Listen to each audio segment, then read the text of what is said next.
జాతీయవాద జర్నలిజానికి అసలైన వేదిక నేషనలిస్ట్ హబ్ ని సబ్స్క్రైబ్ చేసుకోండి. నోటిఫికేషన్స్ కోసం బెల్ ఐకాన్ పై క్లిక్ చేయండి. భారత్ మాల్దీవులకు మధ్య ఉద్రిక్తతలు కొనసాగుతున్న వేళ కీలక పరిణామం చోటు చేసుకుంది. చైనాకు చెందిన ఓ రీసెర్చ్ నౌక మాల్దీవుల జలాల్లోకి ప్రవేశించింది. రాజధాని మాలే తీరంలో ఇది తన కార్యకలాపాలు కొనసాగించనున్నట్లు తెలుస్తోంది. సుమారు 4300 టన్నుల బరువున్న జియాంగ్ యాంగ్ హాంగ్ 3 అనే నౌక భౌగోళికంగా ముఖ్యమైన హిందూ మహాసముద్రంలో పరిశోధనను ప్రారంభించనున్నట్లు సమాచారం. ఈ నౌక చైనాలోని థర్డ్ ఇన్స్టిట్యూట్ ఆఫ్ ఓషనోగ్రఫీకి చెందిందిగా భావిస్తున్నారు. సముద్ర గర్భంలో మ్యాపింగ్, ఖనిజాల అన్వేషణకు దీన్ని ఉపయోగించనున్నారు. ఇది నెల రోజుల క్రితం చైనాలోని సన్యా నుంచి బయలుదేరింది. అయితే చైనా ఓడ తన జలాల్లో ఎటువంటి పరిశోధనలు చేయబోదని మాల్దీవులు గతంలో తెలిపింది. కానీ ఈ నౌక మాల్దీవులు శ్రీలంక జలాల్లోనూ పనిచేయనున్నట్లు తెలుస్తోంది. దీనిపై భారత్ ఇంకా అధికారికంగా స్పందించలేదు. హిందూ మహాసముద్ర ప్రాంతంలో చైనా ప్రభావం విస్తరిస్తుండడంతో ఆందోళన చెందుతోంది. గతేడాది చివర్లో మాల్దీవుల అధ్యక్షుడిగా మహమ్మద్ మొయిజ్జు బాధ్యతలు చేపట్టినప్పటి నుంచి ఇరు దేశాల మధ్య ద్వైపాక్షిక సంబంధాలు దెబ్బతిన్నాయి. మాల్దీవుల్లోని భారత దళాలను ఉపసంహరించుకోవాలని తెలిపారు. అంతేగాక చైనాలో పర్యటించి ఆ దేశ అధ్యక్షుడు జిన్ పింగ్తో భేటీ అయ్యారు. మే నాటికి భారత దళాలను ఉపసంహరించుకోవడంపై ఇరు దేశాలు ఒప్పందం కుదుర్చుకున్నాయి. మొయిజ్జు భారత వ్యతిరేక వైఖరి ఆ దేశంలో పలు సవాళ్లకు కూడా దారితీసింది. చైనా అనుకూల విధానంపై పలువురు మాల్దీవుల ప్రతిపక్ష నాయకులు మొయిజ్జు ప్రభుత్వంపై విమర్శలు గుప్పించారు. ఈ క్రమంలోనే ప్రస్తుతం చైనా నౌక మాల్దీవులకు చేరుకోవడం చర్చనీయాంశంగా మారింది. అయితే భారత ప్రజలు సహా ప్రధాని నరేంద్ర మోదీపై మాల్దీవులకు చెందిన మంత్రులు చేసిన వ్యాఖ్యలు తీవ్ర ప్రకంపనలు రేపాయి. దీంతో పూర్తిగా టూరిజంపై ఆధారపడి ఉన్న ఆ దేశానికి ఇండియన్స్ గట్టి షాక్ ఇచ్చారు. దేశాల మధ్య విభేదాలు ఎలా ఉన్నా అక్కడి ప్రజలు మాత్రం భారత్ తమకు మంచి మిత్రదేశమని చెబుతూనే ఉన్నారు.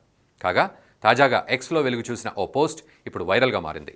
మాల్దీవులతో దౌత్యపరమైన ఉద్రిక్తతలు చెలరేగిన వేళ హసన్ కురూసి అనే ఎక్స్ ఖాతా నుంచి షేర్ చేసిన పలు ట్వీట్లు నెట్టింట దుమారం రేపుతున్నాయి.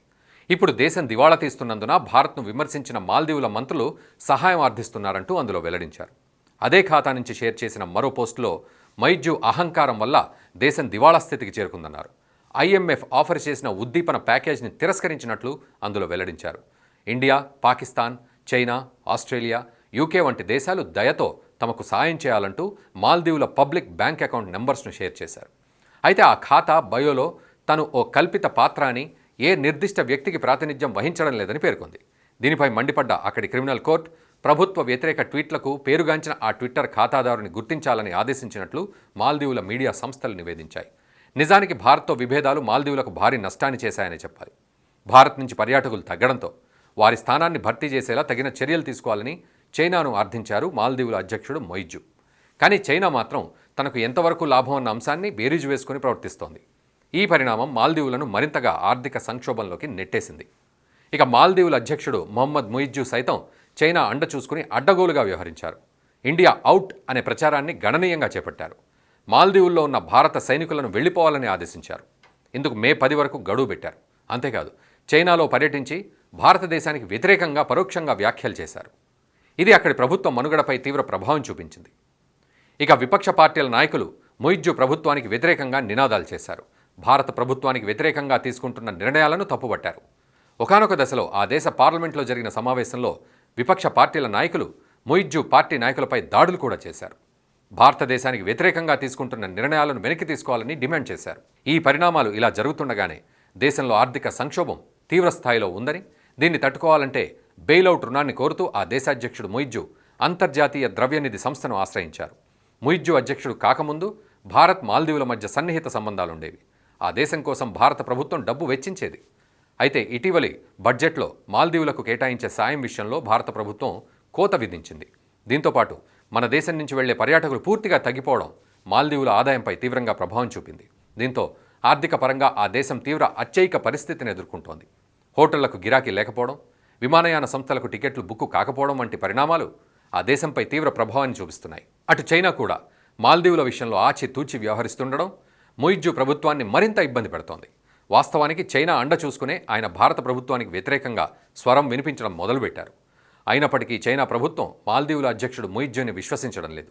దేశంలో పెరిగిపోతున్న ఆర్థిక పతనం నేపథ్యంలో అంతర్జాతీయ ద్రవ్యనిధి సంస్థను ఆశ్రయించిన మొయిజ్జు బెయిలౌట్ రుణాన్ని కోరడం ప్రస్తుతం చర్చనీయాంశమైంది.